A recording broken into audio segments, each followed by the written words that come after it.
Canta con nosotros. Escuchen reyes y príncipes, escuche toda la tierra, mi música y mi canción yo daré al Señor, de su justicia. Versículo 31.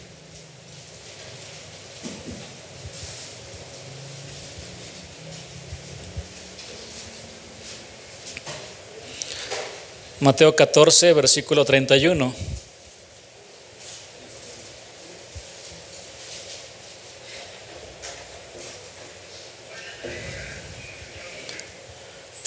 Olvidaba comentarles que si son tan amables de poner en silencio su celular.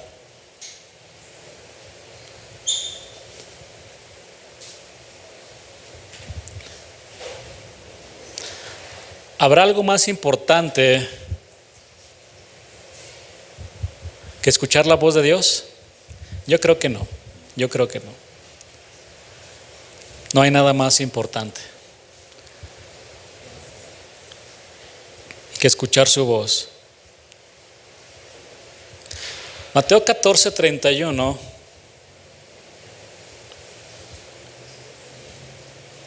Dice así la palabra del Señor. Al momento Jesús, extendiendo la mano, asió de él y le dijo: hombre de poca fe, ¿por qué dudaste? Hombre de poca fe, ¿por qué dudaste? Este pasaje es muy conocido y dice la palabra que cerca de las 3 de la mañana Jesús se apareció a sus discípulos caminando sobre las aguas. Si usted quiere después consultar los pasajes paralelos, están en Marcos 6:45 y Juan 6:15, y vamos a ir tocando algunos versículos durante la enseñanza. Es muy conocido. Jesús se les apareció a sus discípulos caminando sobre las aguas, y la palabra dice que el viento les era contrario, es decir, era un viento tan fuerte que no los dejaba avanzar. Remaban y remaban, y lo único que lograban, dice la palabra, era fatigarse mucho. Y la palabra griega que usó el evangelista Marcos para describir esta gran fatiga es basanizo, que significa torturar, afligir, atormentar y azotar. Bien, el Señor en su gran sermón del monte, o también conocido como la Carta Magna del Reino, comparó los vientos con todos los problemas y las situaciones difíciles del diario vivir. Si usted me acompaña a Mateo 7:26 y versículo 27, lo vamos a comprobar aquí.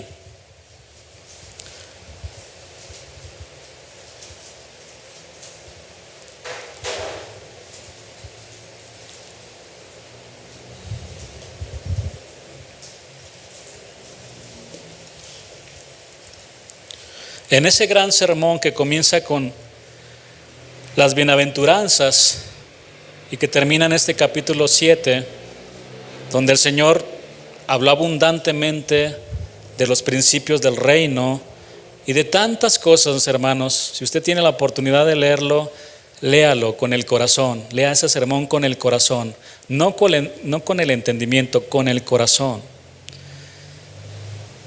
Y termina de esta manera ese gran sermón. Dice: pero cualquiera que me oye estas palabras, es decir, desde el capítulo 5 hasta el capítulo 7, de toda esa gran enseñanza que el Señor dio, cualquiera que me oye estas palabras y no las hace, no las practica, no las vive, no las obedece, le compararé a un hombre insensato que edificó su casa sobre la arena.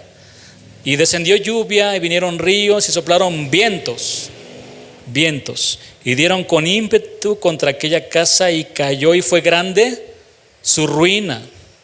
Entonces aquí el Señor está comparando los vientos con todos los problemas y las situaciones difíciles de nuestro diario vivir. Y mira, aquí hay una frase muy interesante, con ímpetu. Esta frase nos habla de un impulso muy violento contra algo. ¿Ha visto algún tornado en video? ¿Cómo son los tornados? Híjole, tienen una fuerza, son violentos. Llegan y destruyen prácticamente a veces ciudades, lugares, sobre todo en Estados Unidos. Es más común ver tornados muy violentos que levantan autos, que rompen las casas por todos lados. Un impulso muy violento contra algo. Bien, los vientos violentos, déjeme decirle algo aquí, golpean hogares cristianos y no cristianos. Y hogares cristianos y no cristianos caen en ruina porque no obedecen la palabra de Dios. Caen en grande ruina. Mientras estemos todos en este mundo, vamos a experimentar dolor, sufrimiento, enfermedades, aflicciones y todo tipo de problemas. Lo reprendo, pastor. Cancelo sus palabras. Espero que no me diga eso, No, yo nunca voy a pasar por eso. Sí va a pasar. Jesús dijo, en el mundo tendréis aflicción, pero confiad, yo he vencido al mundo y voy a estar con ustedes hasta el último día. Así que mientras todos estemos en este mundo caído, vamos a pasar por estas situaciones. ¿Alguno de ustedes se ha sentido muy fatigado por las adversidades, por las pruebas y tribulaciones? ¿Quién se ha sentido así? Yo creo que todos, ¿no? En alguna ocasión. Los discípulos del Señor estaban muy fatigados en medio del mar y además estaban en una densa oscuridad. Las Escrituras dicen que la barca en la que se encontraban estaba siendo azotada por las olas. Sin lugar a duda, estaban en una situación muy peligrosa y en riesgo, inclusive, de perder sus propias vidas. Pero ¿cómo fue que llegaron ahí? El versículo 22 del capítulo 14, Mateo 14, nos va a dar la respuesta. Vaya conmigo a ese versículo. Mateo 14, 22.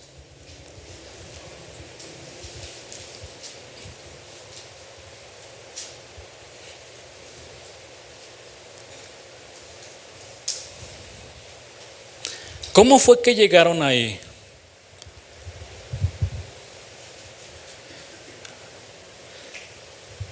Les leo este versículo. Enseguida, vean esta frase. Jesús hizo a sus discípulos entrar en la barca e ir delante de él a la otra ribera, entre tanto que él despedía a la multitud. La palabra hizo en el griego, anancazo.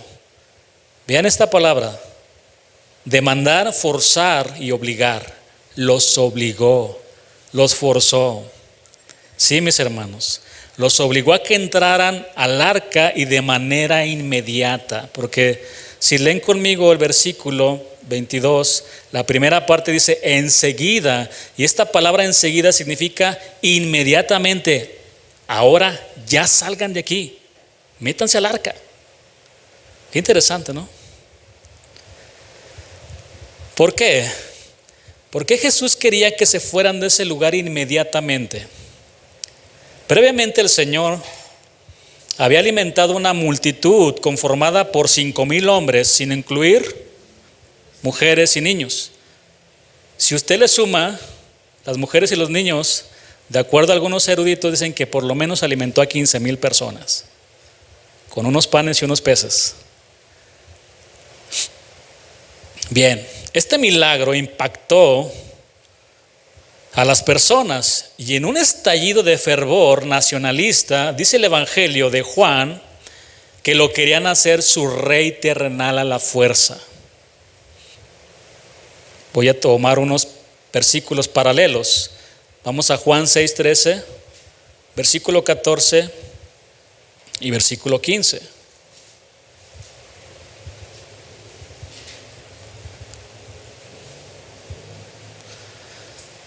Recogieron pues y llenaron 12 cestas de pedazos que de los 5 panes de cebada sobraron a los que habían comido. Aquellos hombres entonces, viendo la señal que Jesús había hecho, dijeron: este verdaderamente es el profeta. Fíjense, dijeron el profeta que había de venir al mundo.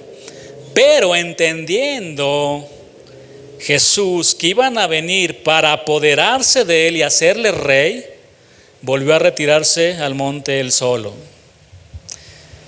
Querían aclamarlo como su rey terrenal. ¿Para qué, hermanos? Para que los dirigiera y se levantaran contra Roma, porque ellos querían ser libres del yugo romano, pero no entendían que el Señor los quería liberar del yugo de la esclavitud del pecado. La multitud estaba decidida a coronarlo como rey terrenal, pero el Señor no buscaba fama, el Señor no buscaba reconocimientos. Él mismo dijo: gloria de los hombres no recibo. Y Jesús quería guardar el corazón de ¿quiénes? De sus discípulos. Y por eso les dijo: salgan de aquí, váyanse de aquí. Aquí hay mucha idolatría, aquí hay muchas cosas que no están bien. Salgan de aquí, váyanse al arca. Allá me esperan adelante.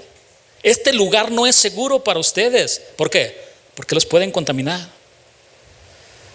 Sí, mis hermanos, la soledad y las tinieblas en el mar era un lugar más seguro que ser contagiados por los corazones que solo querían usar a Jesús para sus propios fines.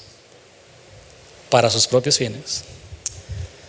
Mire, hermano, el Señor también nos llevará a varias situaciones oscuras en la vida. Primero, para guardar nuestro corazón, para tratar con Él. Quizás a cosas peores desde nuestra perspectiva, pero después para probar nuestra fe. El Señor permitió que Job pasara por diversas adversidades y pruebas, pero siempre lo guardó. ¿Ha leído la historia de Job? Siempre lo guardó. El Señor hizo que José pasara por múltiples problemas, pero la palabra dice que Jehová estaba con él. Nunca lo dejó. Y yo me lo imagino en la cisterna, cuando lo querían asesinar sus hermanos. No murió, Dios lo guardó y pasó por varias situaciones. La prueba de Dios es el mejor lugar y el más seguro donde podemos estar, porque les aseguro que la misma prueba de Dios nos libera de nosotros mismos. Qué feos somos a veces, ¿no se ha dado cuenta? Somos muy feos. Tenemos actitudes a veces que apestan delante de Dios. Somos bien feos. Y es en la prueba donde el Señor trata con nuestro carácter, donde sale lo que somos. Pensé que no estaba eso ahí. Era un soberbio, un orgulloso, tan feo. Y es ahí donde nos forma en el carácter y sobre todo al carácter hermoso de quien, de nuestro Salvador. Dios nos seguirá llevando al terreno del dolor, del quebranto, y seguirá permitiendo en ocasiones adversidades en nuestra vida para que podamos crecer en nuestra fe y en nuestras convicciones sobre la palabra, porque hay gente que no tiene convicciones, no está firme en sus convicciones, no está firme en lo que cree y anda por todos lados, no se afirma en nada. De una manera maravillosa el Señor enseñó toda la ley y los profetas. Y dijo: por si no me entienden el libro de Números, Levítico, se los voy a resumir solamente en 2 mandamientos para que los practiquen y los vivan. Amarás a Dios sobre todas las cosas y amarás a tu prójimo como a ti mismo. Es entendible, ¿verdad? Qué maravilla de enseñanza de nuestro Señor. Es que yo no entiendo las leyes, no entiendo muchas cosas. Está bien, te lo voy a dejar en 2 mandamientos que encierran toda la ley y los profetas. Ama a Dios y ama a tu prójimo. Vaya conmigo al versículo 45, pero ahora vamos a otro pasaje paralelo en Marcos 6.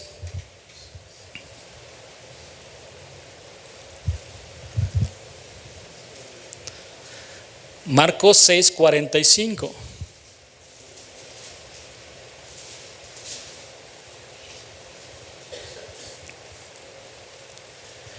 Enseguida hizo a sus discípulos entrar en la barca, ir delante de él a Betsaida, en la otra ribera, entre tanto que él despedía a la multitud. Y después que los hubo despedido, se fue al monte a orar. Y al venir la noche, la barca estaba en medio del mar y él solo en tierra. No pierda de vista estos detalles que siguen. Y viéndoles remar con gran fatiga, porque el viento les era contrario, cerca de la cuarta vigilia de la noche, vino a ellos andando sobre el mar y quería adelantárseles. Bien, cerca de la cuarta vigilia de la noche. Déjeme darle un apunte aquí. Los judíos dividían la noche en 3 vigilias. Los romanos la dividían en 4 vigilias. La cuarta vigilia corresponde al horario entre las 3 y 6 de la mañana. Posiblemente, mis hermanos, entre las 3 y 6 de la mañana es la parte más difícil para mantenerse despierto. ¿Sí o no? Empezamos ya a cabecear como las vírgenes. ¿Quién ha trabajado de noche? ¿Les gusta trabajar de noche? A mí me ha tocado, ¿no? Y cuando te dejan meses trabajando, para aquel que no está acostumbrado, es la muerte eso. Es la muerte. Después si tienes a tus vecinos ahí con la música de los tucanes de Sodoma, que no puedes dormir en el día, con todo, con el calor del día, no puedes descansar. Por eso el Señor en su sabiduría hizo la noche para que pudiéramos dormir. Realmente es muy difícil, muy difícil. En estas horas también hay una gran densidad de tinieblas. Por eso algunos de los eruditos serios de la palabra ven este relato como una alegoría de la iglesia en los periodos de persecución. Los seguidores de Cristo serán azotados por la tempestad del mar de este mundo, y cuando la barca está a punto de hundirse, llegará el Salvador del mundo y extenderá su mano para rescatarnos. El título del tema es Jesús que extiende su mano para ayudarnos. El apóstol Pablo transmitió esto que les acabo de decir de la siguiente manera. Vaya conmigo a Romanos 13, versículo 11.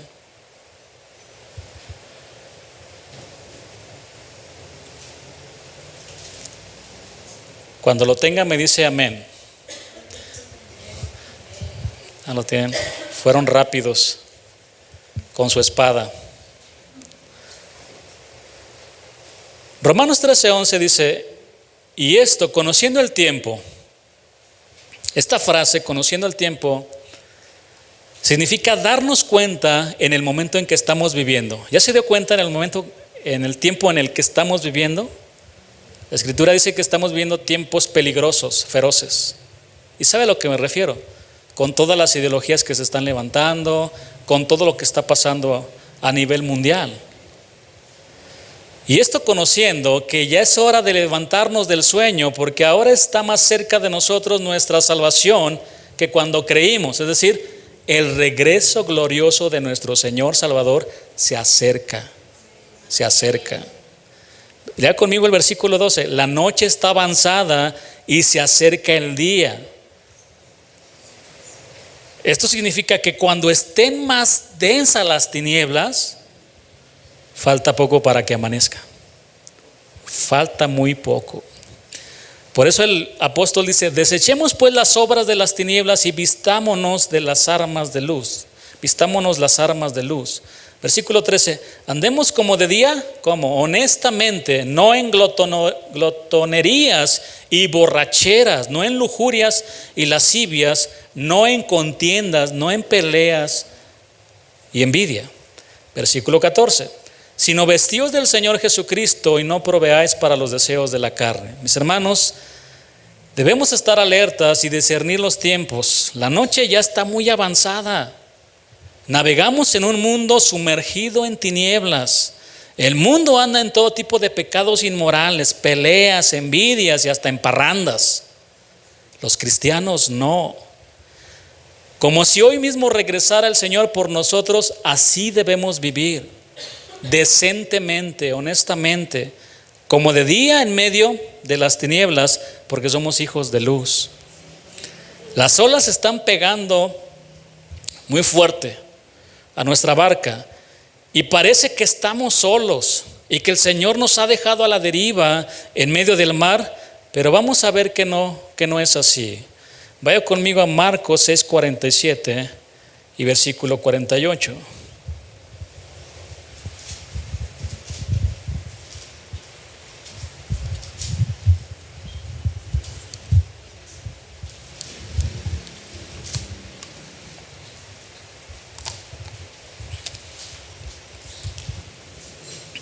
Voy a leer estos versículos en otra versión. Usted me puede seguir con su versión. ¿Qué versiones traen? ¿La versión Reina Valera? ¿Cuál más traen? Dios habla hoy. Lenguaje actual. Hay muchas versiones que nos ayudan también a entender algunos versículos difíciles. Marcos 6:47. Al atardecer, el bote con los seguidores estaba en medio del lago. Jesús estaba solo en el cerro. Versículo 48. Desde allá vio que sus seguidores tenían dificultad para remar. Había un viento muy fuerte que no los dejaba avanzar. A la madrugada Jesús llegó caminando sobre el agua, hizo como que iba a pasar de largo. Estos versículos son muy impresionantes, porque dice que la barca estaba en medio del mar y desde el lugar donde estaba orando el Señor, vio a sus discípulos. ¿Cómo fue posible que Jesús los viera en medio del mar y en la densa oscuridad? Primera pregunta. Si el mar estaba a varios kilómetros de donde él estaba. Sin duda que aquí tenemos un elemento sobrenatural, no solamente porque pudo verlos en la oscuridad y a la distancia, sino que los vio fatigados. Dios nos conoce, hermanos. Y no solamente ve lo que hacemos en nuestras expresiones externas, va más allá, ve el corazón. Mi hermano, Dios sabe que estás muy agotado por todas las situaciones de la vida. Dios ha visto tu corazón desanimado. Dios ha escuchado cuando dices, ya no puedo más con esto. Ya no tengo fuerzas para seguir. Pero qué gran consuelo es para nuestro corazón saber que cuando nosotros andamos en medio del mar, entiéndanse dificultades, el Señor extiende su mano para ayudarnos. Y siempre llega a tiempo. ¿Por qué? Porque Él lo sabe todo, lo conoce todo, y podemos hallar fortaleza y ánimo en Cristo y en su palabra. Por eso Pedro lo entendió perfectamente cuando él dijo, echad sobre él toda vuestra ansiedad, porque él tiene cuidado de vosotros. Y ese mismo Pedro más adelante caminó sobre las aguas, sobre el océano. Ven, Pedro, ven. Y con fe caminó. Pero cuando vio el mar que se movía y dijo, puso su mirada en el mar, se empezó a hundir. Y Jesús extiende su mano y lo saca de ahí. Así lo hace con todos nosotros. ¿Ha pasado por alguna situación realmente difícil en su vida? Yo creo que todos. ¿Ha estado a punto de morir? Yo creo que la mayoría. Y el Señor ahí, no es tiempo. Te voy a sacar de esta situación. Pero para que pongas en orden tu vida, pero para que me busques con todo tu corazón, pero para que ya dejes tu manera de vivir pasada y ahora me entregues tu corazón completamente y que me sirvas con un corazón limpio. Vean lo que dijo el apóstol Pedro: echen sobre él toda su ansiedad, porque él tiene cuidado de vosotros. Para aquellos que han remado mucho y que se sienten muy fatigados, el Señor les dice hoy lo siguiente: ¿no has sabido o no has oído que el Dios eterno es Jehová, el cual creó los confines de la tierra? No desfallece ni se fatiga con cansancio, y su entendimiento no hay quien lo alcance. Él da esfuerzo al cansado y multiplica las fuerzas del que no tiene ningunas. Los muchachos se fatigan y se cansan, los jóvenes flaquean y caen, pero los que esperan a Jehová tendrán nuevas fuerzas. Fuerzas como las del búfalo, también dice el salmista, como las del búfalo. Pero en este versículo, específicamente de Isaías 40, versículo 31, dice: levantarán las alas como las águilas, correrán y no se cansarán, caminarán y no se fatigarán. Ahora vaya conmigo a Mateo 14, versículo 24. Estamos viendo los tres pasajes sobre esta historia.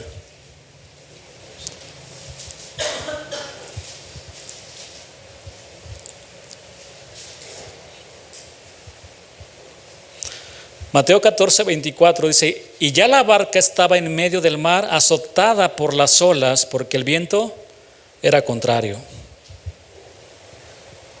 La barca estaba a gran distancia de la tierra, estaba en medio del mar, lo que significa que era muy difícil llegar a la ribera. Estaban en una situación muy difícil y prácticamente desamparados. ¿A cuántos de ustedes les gustan las películas de naufragio? Cuando ven una película y ven ahí solamente un puntito ahí en una barca, ¿no? Hay historias realmente increíbles, ¿no?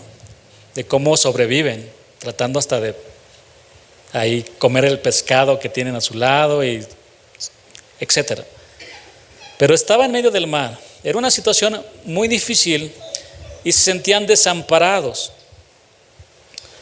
Ahora, mi hermano, ¿cuántas veces en nuestra vida nos hemos encontrado en la misma situación? Desamparados y a veces pensamos que olvidados por Dios en el momento que más lo necesitamos, atribulados por todo. Bien, es en ese preciso instante que el Señor quiere que nuestra fe brille como el oro, como oro verdadero, genuino, porque por ahí andan vendiendo según oro, ¿no? Puras copias piratas, y le venden una pulsera diciéndole que es de oro y no es de oro, ¿verdad?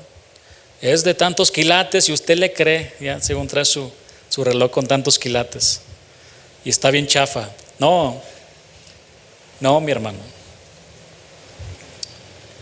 En ese momento el Señor, lo que Él desea cuando estamos pasando por esas situaciones, es que nuestra fe brille como oro genuino, y que nos unamos con Pablo y le digamos: Dios, ciertamente estamos atribulados en todo, mas no angustiados; en apuros, mas no desesperados; perseguidos, mas no desamparados; derribados, pero no destruidos. ¿Sabe por qué no estamos angustiados, desesperados, desamparados ni destruidos? Porque el Señor nos extiende su mano para librarnos de la tribulación. Su mano nos rescata cuando estamos en apuros, y no hemos caído ni hemos sido destruidos, porque su mano misericordiosa nos cuida y nos sostiene en todo tiempo. Mateo 14, 26.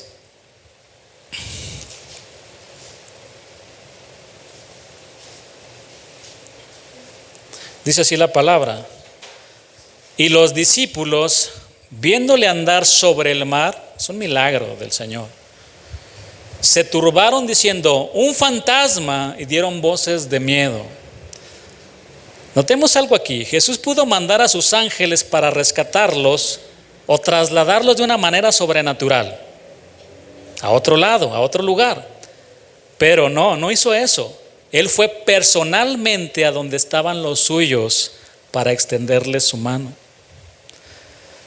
La mano de Dios, mis hermanos, es poderosa.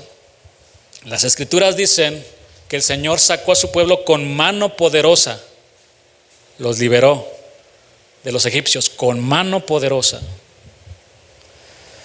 Esa misma mano nos libra y nos ayuda en medio de cualquier dificultad. Los salmos de David expresan también esta gran verdad.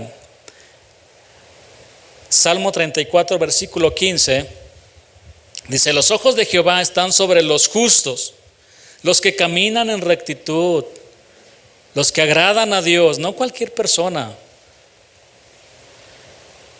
los que aman la palabra de Dios, y atentos sus oídos al clamor de ellos. Claman los justos y Jehová, ¿qué hace?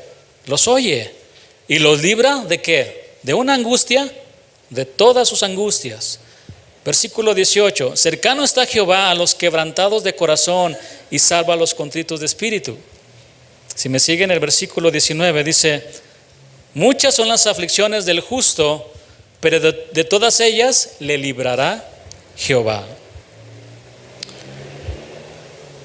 Ahora bien, en este versículo que les leí, de Mateo 14, 26, hay algo muy interesante. Ninguno de los discípulos reconoció al Señor. Se turbaron y lo confundieron ¿con quién? Con un fantasma. Mira, hermano, es muy triste que algunos cristianos no reconozcan a la persona del Señor Jesús, que no lo reconozcan a Él. Y muchas veces esto sucede porque no oramos, porque no estudiamos la palabra y porque somos muy vacilantes en nuestra fe, muy vacilantes. Hay cristianos que al no conocer la palabra y la soberanía de Dios, que es un atributo de Él, y al pasar por situaciones adversas que Dios está permitiendo en su vida, no reconocen que Dios está tratando con ellos. Y lo primero que hacen, ¿qué es? Reprender al diablo. Diablo, te reprendo por esta enfermedad. Dígame en qué parte de la escritura Job se puso a reprender al diablo. Dígame, yo me puedo retractar. Si me dice aquí, mira, Job ya lo estaba atacando Satanás con todo y diablo, te reprendo, aléjate de mí. ¿Si hay algún versículo donde Job se puso a reprender al diablo? Dígame, por ejemplo, Jesús, ¿no? Cuando Él también estaba en aflicción, ¿en qué momento se puso a reprender al diablo? Dios permitió, en este caso con Job, que Satanás lo afligiera sobremanera, pero Job, sin tener una mayor revelación de Dios, escuche esto, sin tener una Biblia, de acuerdo a algunos historiadores dicen que es el primer libro, el de Job, no el de Génesis, el más antiguo, lo que significa que Job no tenía Biblia. Y al no tener una revelación mayor de Dios, no se quejó, no se puso a reprender al diablo, y dice la palabra que se postró y adoró a Dios. Se postró y adoró al Señor. Lo confundieron con un fantasma. Si usted me sigue en el versículo 27, en Mateo 14, versículo 27.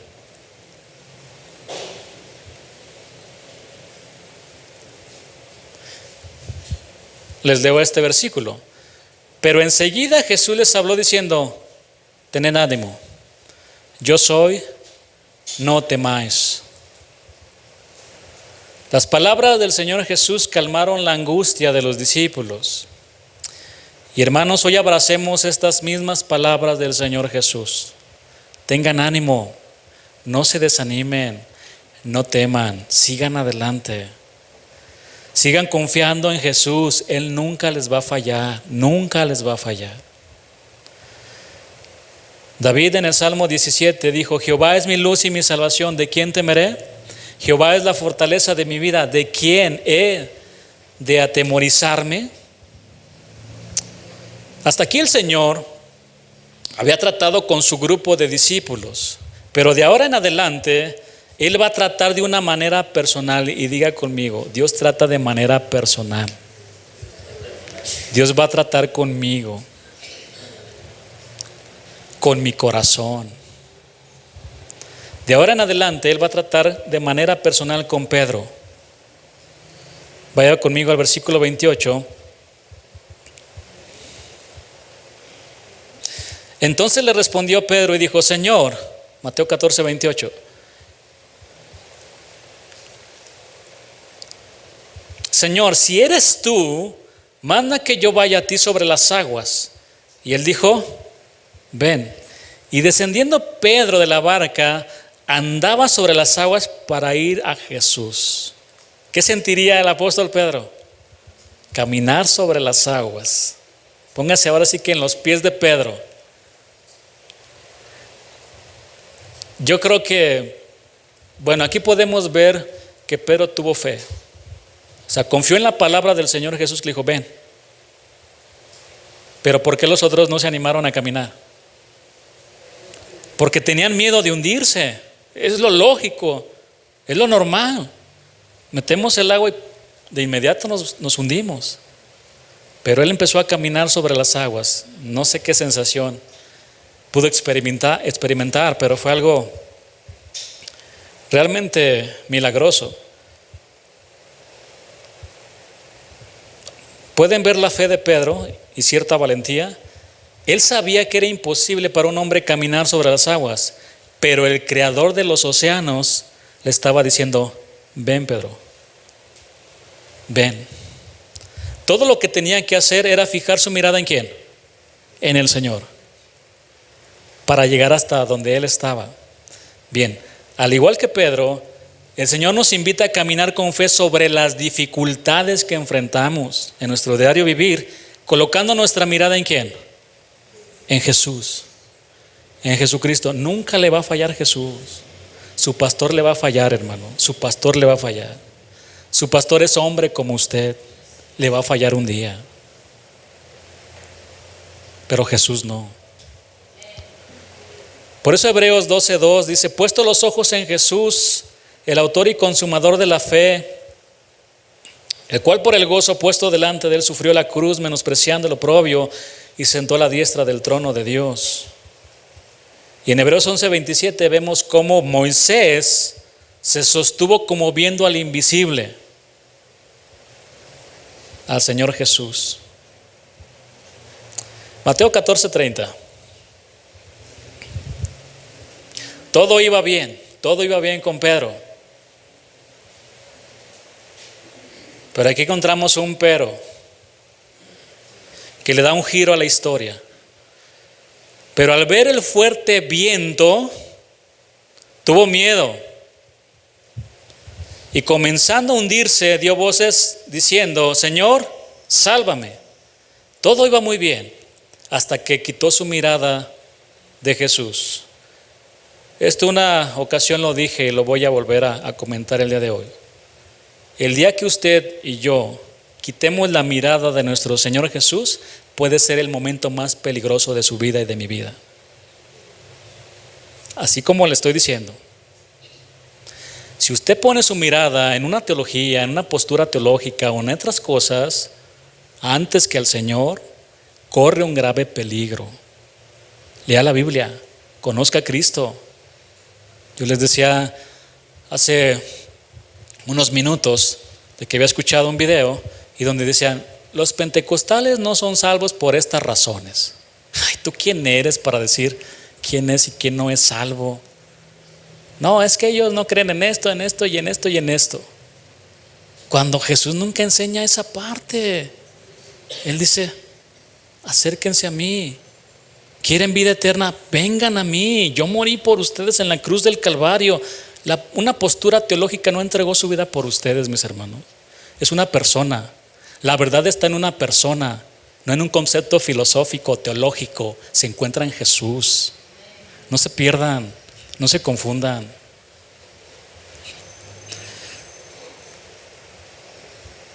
Mateo 14:30, les leo otra vez el versículo.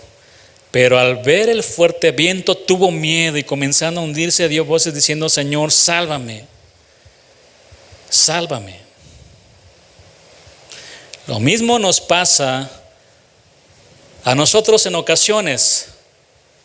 Vemos más grandes nuestros problemas, vemos más grande el océano y nos olvidamos del poder y de la grandeza de aquel que creó los océanos. ¿Será que Dios puede sanarme, pastor? Hermano, esto no solo es pecado, sino una grave ofensa al Dios que todo lo puede. Al Dios que todo lo puede.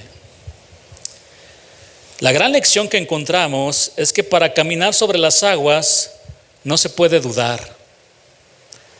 Muchas veces Jesús recriminó la incredulidad de las personas. Mateo 15:38 dice: y no hizo allí muchos milagros a causa de la incredulidad de ellos. Marcos 6:6 dice: y estaba asombrado, estaba maravillado, pero no de la fe. Y en algunas ocasiones el Señor Jesús se maravillaba por la fe de los gentiles. ¿Ha leído las historias? Nunca he visto tanta fe como este hombre, esta mujer. Ni aún en Israel he encontrado tanta fe como esta mujer. Pone de ejemplo a veces. Y estaba asombrado de la incredulidad de ellos y recorría las aldeas de alrededor enseñando. Es lo que dice Marcos 6:6. Y déjeme decirle otra cosa que dice la palabra de Dios aquí: todo lo que no proviene de fe es pecado. Mis hermanos, la duda desorienta y genera temores. Los temores producen ansiedades y las ansiedades propician que quienes comienzan bien en la vida, a mitad del camino se desaniman y se hunden en las penumbras de los dolores y adversidades. Estos versículos, mis hermanos, resaltan la fe del creyente que camina sobre toda adversidad. Los creyentes de fe superan los conflictos caminando siempre viendo al Señor Jesús. Fue así como el apóstol Pablo superó todas las adversidades en su diario vivir. En Filipenses 4:12, él escribió: sé vivir humildemente y sé tener abundancia. A veces no tengo para comer, pero he sido enseñado. Dios me metió a la escuela del quebranto, allí he aprendido y sé vivir cuando no tengo nada y cuando tengo mucha abundancia. Y cuando me han lastimado en mi espalda y me han insultado los de mi nación, yo he sabido perdonarlos, he aprendido.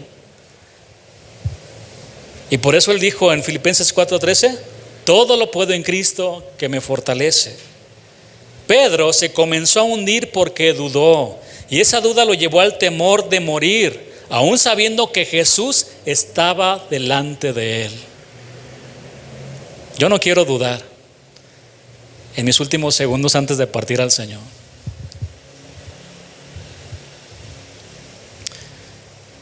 Pero sí decirle como ese hombre que aparece en la palabra: Jesús, ayuda a mi incredulidad, ayúdame.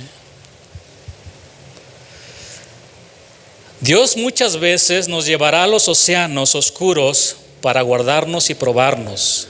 Y cuando estemos a punto de hundirnos, Él nos va a extender su mano, porque sabe que somos frágiles, que somos débiles y que a veces dudamos mucho. Primera de Corintios 10:13, vaya conmigo a ese versículo.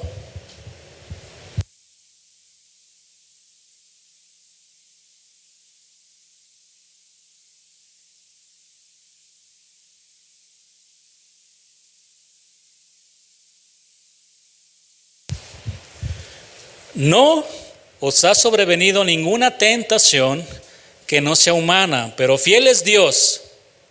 Él seguirá siendo fiel. Él permanece fiel. Nunca le va a fallar. Dios es fiel. Que no os dejará ser tentados más de lo que podéis resistir, sino que dará también juntamente con la tentación la salida para que podáis soportar. Esta palabra tentados, del griego peirazo, se puede traducir también como probados. Y Dios sabe exactamente cuánto podemos aguantar y resistir. Él sabe si te coloca 1 kilo sobre tu espalda, sabe si lo puedes resistir. Y también sabe si no lo puedes resistir. Y no lo va a poner si no lo puedes resistir. Él sabe hasta dónde. Él no va a poner 1 kilo de más en nuestras espaldas si no podemos con eso. Vaya conmigo ahora al Salmo 124.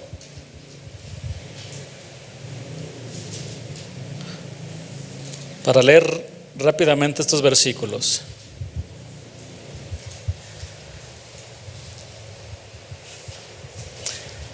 Cántico gradual de David. Pero quiero que pongan mucha atención en esta frase que dice: a no haber estado Jehová por nosotros,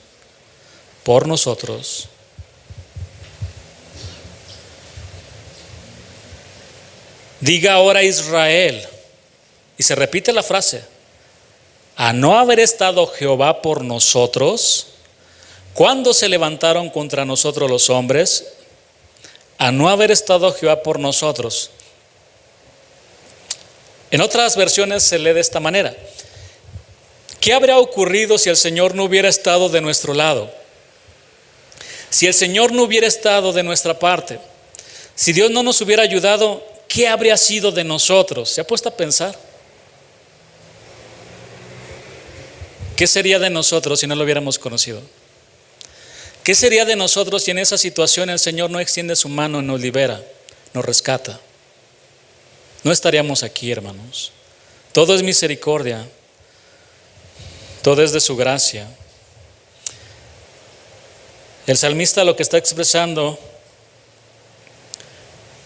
aquí lo podemos encontrar en los siguientes versículos. Dice: vivos nos habrían tragado entonces cuando se encendió su furor contra nosotros. Entonces nos habrían inundado las aguas, sobre nuestra alma hubiera pasado el torrente. Hubieran entonces pasado sobre nuestra alma las aguas impetuosas, los vientos que pegan con todo. Pero miren cómo termina: bendito sea Jehová, que no nos dio por presa los dientes de ellos. Nuestra alma escapó cual ave del lazo de los cazadores. Se rompió el lazo y escapamos nosotros. Nuestro socorro, ¿dónde está? Está en el nombre de Jehová, que hizo el cielo y la tierra. Nuestro auxilio está con el Señor. Él siempre está ahí para ayudarnos. Mateo 14:31.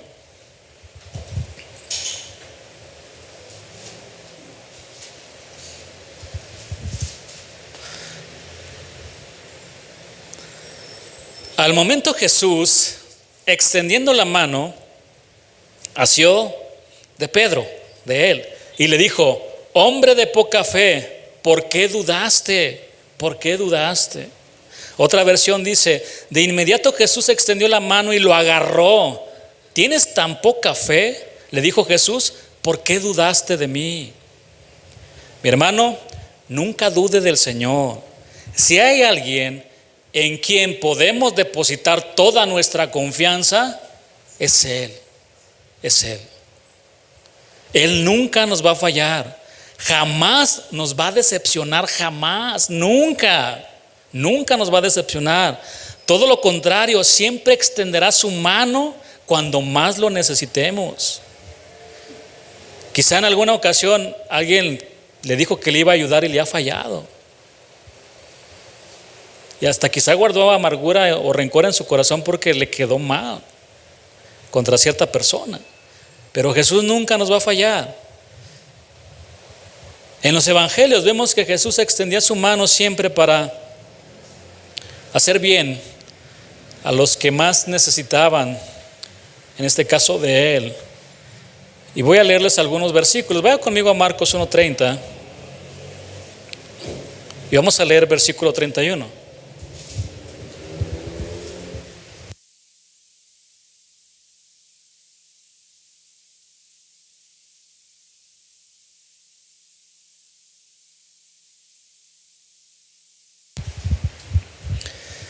Y la suegra de Simón estaba acostada con fiebre. Era una fiebre muy intensa. ¿Cuántos de ustedes han padecido fiebres así por una enfermedad, alguna infección? ¿Cómo se sienten? Ay, híjole, fatal, ¿no? Y después de eso, ¿cómo tratan de reincorporarse a sus actividades? Quedan débiles de la misma enfermedad. Este es un milagro también maravilloso del Señor, porque dice que enseguida le hablaron de ella. Entonces Jesús se acercó, Él se acercó y la tomó de la mano y la levantó, e inmediatamente le dejó la fiebre y ella le servía. El Señor la tomó de la mano, la levantó, y aquí vemos cómo Cristo se mostró, como siempre lo hacía.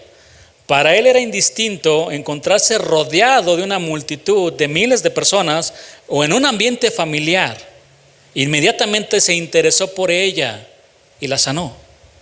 Cristo sanó a la suegra de Pedro y ella le servía. Hermanos, muchas veces el Señor nos ha sanado y nos ha restaurado. ¿Para qué? Para que le sirvamos a Él. Le sirvamos a Él. En Mateo 8:3 dice la palabra que el Señor Jesús extendió su mano para sanar a un leproso. Leamos este versículo. Jesús extendió la mano y le tocó diciendo: quiero, sé limpio. Y al instante su lepra desapareció. Y en aquel tiempo los judíos tenían prohibido acercarse a ellos.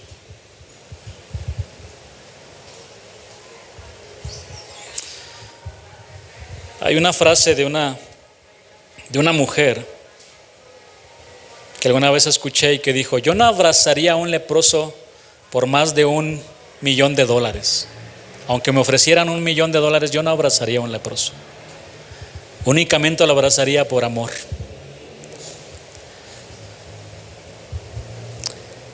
Y Jesús le tocó, diciendo: quiero, sé limpio, y al instante su lepra desapareció. El Señor, mis hermanos, también nos ha limpiado de la lepra para que le sirvamos en santidad. Muchas veces olvidamos que estamos sirviendo a un Dios magnífico en santidad, en santidad.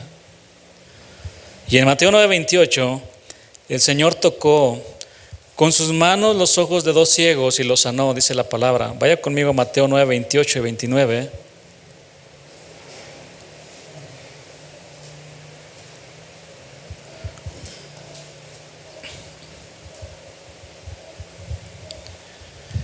Y llegando a la casa, vinieron a él los ciegos, y Jesús les dijo: ¿creéis que puedo hacer esto? Ellos dijeron: ¿quién sabe, Señor? A lo mejor. Pues he escuchado que sanas, pero la verdad es que yo no sé. Crea, hermano, crea en Él. Ellos dijeron: sí, Señor. Entonces les tocó los ojos diciendo: conforme a vuestra fe os ha hecho. Si tu fe es poca, bueno, así va a ser. Todos nosotros estábamos ciegos, pero el Señor nos abrió los ojos para ver las maravillas de su ley. Esto significa que nuestra adoración y servicio a Cristo es con entendimiento de la palabra, es un culto racional, dijo Pablo. Dios abrió nuestros ojos para ya no hacer las cosas a nuestra manera, sino a la manera de Jesús. Así que dejemos de traer solo una ofrenda como Caín e imitemos a Abel, que le llevó lo mejor de lo mejor. En el Evangelio de Lucas nos dice que Jesús ponía sus manos sobre los enfermos y los sanaba. Vaya conmigo ahora a Lucas 4:40.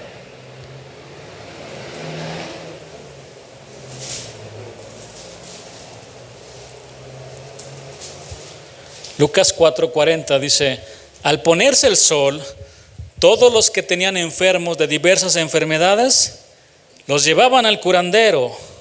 ¿Verdad que no dice eso?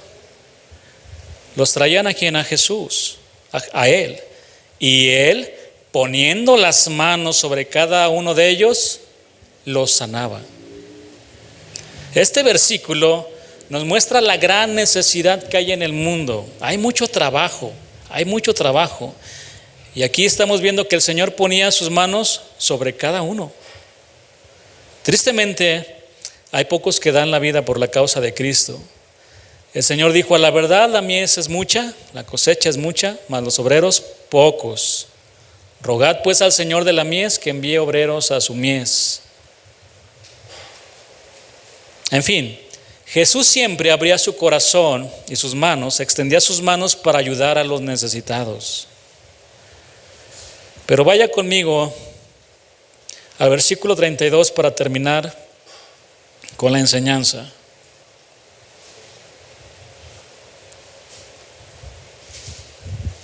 Y cuando ellos subieron en la barca, ¿qué sucedió? Se calmó el viento, se calmó el problema. Así que, mis hermanos, Jesús es capaz de calmar las peores tempestades en nuestra vida. Tenga paz, porque el príncipe de paz siempre lo va a guardar. Versículo 33. Entonces los que estaban en la barca vinieron y le adoraron, diciendo: verdaderamente eres hijo de Dios. Como puede ver, este relato terminó con asombro, con admiración. A Jesús se le llama también en el Antiguo Testamento admirable, admirable. Terminó con asombro y adoración al Hijo de Dios. Adoremos a Jesús, adoremos a Jesús. Con nuestros cantos, con nuestras manos, con nuestra manera de vivir, con nuestra obediencia. Es más profundo, ¿verdad? El tema de la adoración. Adoremos a Jesús, quien siempre nos ha extendido su mano cuando más lo necesitamos. Amén. Entonces los voy a invitar a adorar a Jesús, porque ahorita van a pasar a cantarle a Jesús. No le está cantando un hombre, le está cantando a Jesús. Está adorando a aquel que dio su vida por usted y por mí, que lo rescató del infierno, que lo ha sanado, que lo ha restaurado, que le ha dado tanto, me ha dado tanto que las palabras son escasas, o sea, se me acaban las palabras, la gratitud, que tanto, me quedo sin palabras, hermano. No puedo seguir. Él merece que le demos toda la gloria y la honra y que lo adoremos. Vamos a darle gracias y adoremos a Jesús como lo hicieron sus discípulos. Adore a Jesús. Entiendo que algunos son más respetuosos, no quieren aplaudir, respetamos lo que... Al final, si usted lo adora en su corazón y está viviendo en obediencia, también es adorar a Jesús. Pero la verdad es que a veces yo no me puedo guardar nada, ¿no? Es espontáneo, eso es espontáneo de un corazón por Jesús. Y bueno, vamos a darle gracias y después adoramos a Jesús. Yo cantaré